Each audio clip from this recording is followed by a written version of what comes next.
The real estate market is always changing, and that is the case this month. We have some completely different numbers in a completely opposite direction of what we've been seeing for the last several months, taking back some of the gains that we've gotten in some other areas. Let's break it all down to you, what it means as a buyer and a seller. Let's give you this month's market update.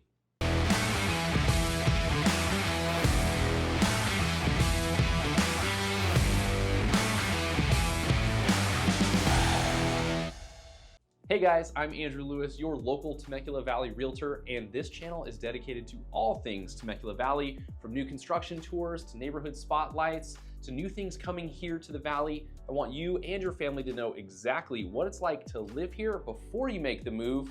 Let's dive into the August 2024 market update. So before we dive into the actual numbers, I want to caveat this to say the reason that we've seen a huge shift in things is because of one very important stat that was just released. We just got word that 14.9% of transactions have ended in a cancellation here just in the most recent few months. And so that means 1.5 out of every 10 transactions is falling out of escrow, and I think that's been the major impact that we're seeing to the numbers that we are about to discuss. So keep that in mind as we press forward going through this market update.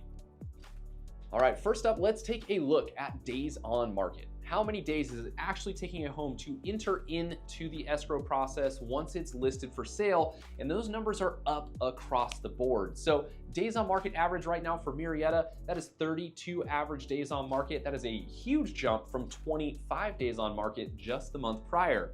For Temecula, that number is 24 days average on market, and that is an increase from 19 days just the month before. So we're seeing homes take just a little bit longer. And again, as we're framing this with more cancellations happening than ever, that's because those properties are coming back on the market, more days on market, and then entering into escrow with a new buyer that officially closes, thus raising these numbers across the board. Next up, we've got percent of original list price. So when you list your home for sale, how much of that original list price are you actually getting?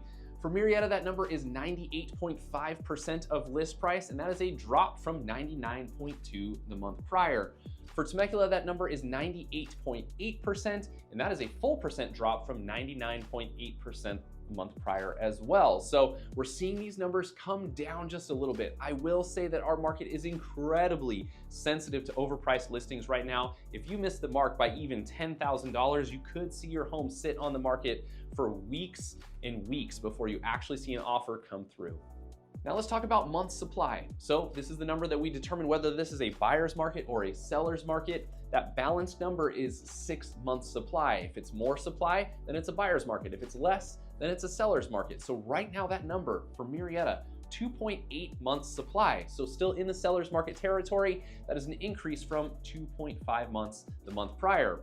For Temecula, that number is 2.7 months supply, and that is an increase from 2.5 months. So some leftover inventory, probably because of some of those cancellations, has been left on the market, leaving us with a little bit more month supply of inventory left over this month.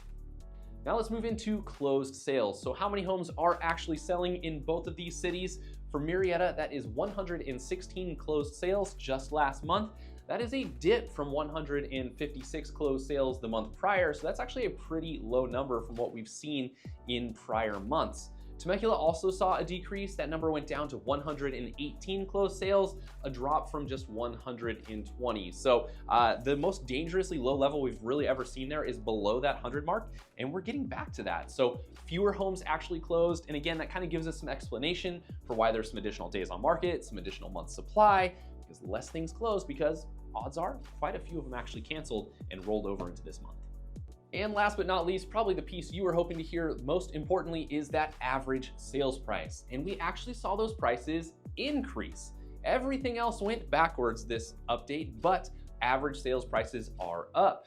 For Murrieta, that number is $724,000, and that is an increase from $714,000 just the month prior. For Temecula, that number went up to $852,000, and that is an increase from $844,000 the month before. So sales prices are continuing to move up. Month supply still shows us that we are in the seller's market, so we can continue to expect those to work their way up month over month, even despite some of the setbacks that we just saw this month. So let's break down what all of this means. I mentioned those cancellations are up, and that's really just some wavering from buyers right now. So we've seen some, even personally on our side, where buyers got all the way to the end of the process and their numbers just didn't check out to actually qualify for the loan. We've also seen some appraisal issues, some inspection issues, and it just seems like buyers overall are a little bit sensitive right now to just any little bit of news in the market or things like that. So it is causing a record level of cancellations, and that's kind of what skewed those numbers here. Now, what we have seen is a very sizable drop in interest rates here just over the last few days. So I anticipate a very quick recovery from what we saw. We just lost the month prior. I do expect that we will get some of those gains back here pretty quickly. And those rate cuts are mainly due to two important factors. Number one, the Fed just wrapped up their most recent meeting and came out with some hints that it looks like, most likely, probably, some rate cuts coming in September. And so that has the market reacting. On top of that, we just saw that the Bank of England decided to do their first rate cut in 4 years, signaling some more positive news for our market. That caused rates to drop 0.25% in just one day and are now sitting below that 6.5% mark. If you're doing an FHA or a VA loan, you are now below the 6% mark. And so that is some great news, and I expect a very quick recovery to some of these numbers. Now let's break down what this means for you as a buyer versus a seller. Buyer, it tells you that there's this tiny window of opportunity right now to jump into the market. Homes are sitting a little bit longer. Maybe a seller just got canceled on. You can maybe get a little bit of a deal as far as price point, but that is not going to last for long. I expect maybe a 2 to 3 week period here of getting into that. These rates are going to accelerate the market very, very quickly. So if you're looking to buy, take advantage of the bit lower rate right now and where the market's kind of been, and that will be a happy medium for you so that you're not paying an extreme price later on. Now, if you are a seller, that is telling you that you need to be very aware of where you're listing your home for sale price-wise. I told you, buyers are very, very sensitive to overpricing a home right now. If you miss it by $10,000, your home can sit for a very long time. So it's important to make sure that you're very accurate on that number, hit it right where that market value is so that you will attract those buyers and potentially attract even those new buyers that are going to be getting into the market with the new lower interest rates. So on both sides of things, there's some cautions to be careful for and a very small window of opportunity to jump in and take some action. That's it for our breakdown of the August 2024 market update. Thanks for tuning in today. I hope you enjoyed today's content. If you did, hit that like button. Leave a comment below about any questions you might have about the Temecula Valley, what's going on with the real estate market, what prices might look like in the coming years. Leave those comments below. We'll get back to you right away. And as always, be sure to hit that subscribe button so you don't miss out on future videos. Thanks for tuning in today, and we'll see you next time.